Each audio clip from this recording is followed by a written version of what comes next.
প্রথমে আপনি Facebook official অ্যাপটা ওপেন করবেন। ওপেন করার পরে আপনি ডান সাইডে যে উপরে 3 ডট মেনু আছে এখানে ক্লিক করবেন। করার পরে এখানে যে প্রফেশনাল ড্যাশবোর্ড আছে প্রফেশনাল ড্যাশবোর্ডে যাবেন। যাওয়ার পরে নিচে স্ক্রল করে নিচে আসবেন। এই যে দেখেন লেভেলগুলি আছে, এই বাজেটগুলি এক্সপ্লোর লেভেল, গেট স্টার্ট এগুলির মধ্যে আছে।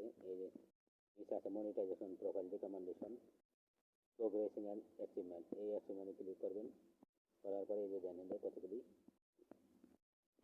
লেভেল আছে। লেভেলগুলি কীভাবে পূর্ণ করার জন্য অ্যাচিভমেন্টে ক্লিক করবেন। করার পরে এই যে দেখেন কতগুলি লেভেল আছে। এখানে সি অলে যাবেন। সি অলে যাওয়ার পরে এই যে লেভেলগুলি আছে 1, 2, 3, এই লেভেলগুলি পূর্ণ করার জন্য আপনি প্রতিদিন এক এক লেভেল থেকে এক একটা ভিডিও আপনি আপলোড দিবেন। তাহলে আপনার তাড়াতাড়ি ভিউজ যাইব, আপনার লেভেলগুলি সম্পূর্ণ পূর্ণ হয়ে যাব। যদি ভিডিওটা ভালো লাগে লাইক করে কমেন্ট করেন, ফলো দিয়ে পাশে থাকেন।